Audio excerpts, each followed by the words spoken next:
आकाशवाणी मध्य प्रदेश से प्रस्तुत हैं प्रादेशिक समाचार।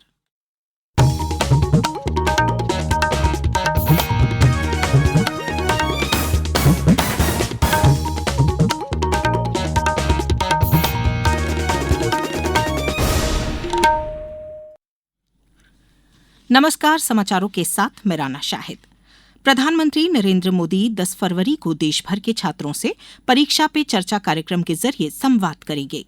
इस कार्यक्रम को लेकर रायसेन में तैयारियां जारी हैं। रायसेन के पीएम श्री केंद्रीय विद्यालय के विद्यार्थियों में जोरदार उत्साह देखा जा रहा है।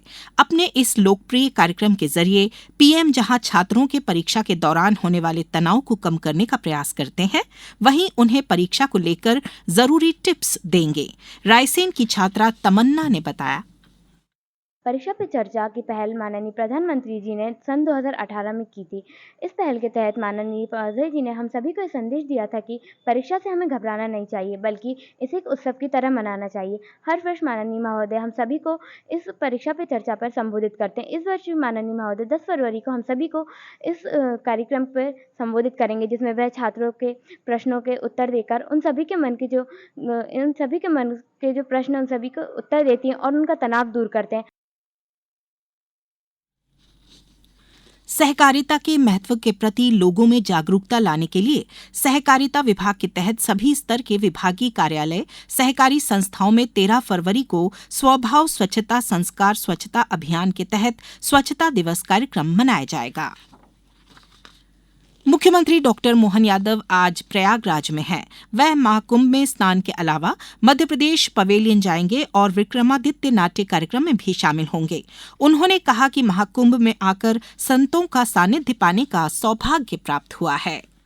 हम सबका सौभाग्य है। सनातन धर्म के ये गौरवशाली क्षण है कि प्रत्येक 12 वर्ष में होने वाली अलौकिक घटना है, जिसको समुद्र मंथन की कथा से भी जोड़ते हैं। मैं मान के चलता हूँ कि कुंभ मेले में हम न केवल अपनी आस्था का प्रकटीकरण करते हैं, बल्कि सच्चे अर्थों में कई मामलों में अपने जीवन के ऐसे अनमोल रहस्यों के लिए ऐसे साधु सन्यासी का सत्संग मिलता है, जिनके माध्यम से जीवन की सार्थकता सिद्ध होती है। और मैं एक बार फिर अपनी ओर से उत्तर प्रदेश सरकार को बधाई देता हूँ। मध्य प्रदेश राज्य मुक्त स्कूल शिक्षा बोर्ड ने आत्मनिर्भर मध्य प्रदेश योजना प्रारंभ की है। योजना के अंतर्गत महत्वाकांक्षी पायलट प्रोजेक्ट प्रारंभ किया गया है। पायलट प्रोजेक्ट के अंतर्गत हैंडलूम, हैंडीक्राफ्ट, माटी कला, सोलर एनर्जी, परिधान निर्माण, बांस कला इत्यादि क्षेत्रों में रोजगार मूलक प्रशिक्षण प्रारंभ किए गए हैं। शाजापुर जिले में कौशल विकास के लिए राज्य स्तरीय उत्कृष्टता केंद्र की स्थापना की गई है। कौशल केंद्रों के माध्यम से मास्टर ट्रेनर्स तैयार किए जा रहे हैं। दिल्ली विधानसभा चुनाव परिणाम में सभी 70 सीटों के रुझान प्राप्त हो गए हैं। रुझानों में भारतीय जनता पार्टी को बहुमत मिलता नजर आ रहा है। उसके उम्मीदवार 47 सीटों पर आगे हैं। आम आदमी पार्टी ने 23 सीटों पर बढ़त प्राप्त की है। प्रमुख उम्मीदवारों में पूर्व मुख्यमंत्री अरविंद केजरीवाल और पूर्व उप मुख्यमंत्री मनीष सिसोदिया चुनाव हार गए हैं, जबकि कालकाजी सीट पर आम आदमी पार्टी की उम्मीदवार और दिल्ली की मुख्यमंत्री आतिशी चुनाव जीत गई हैं।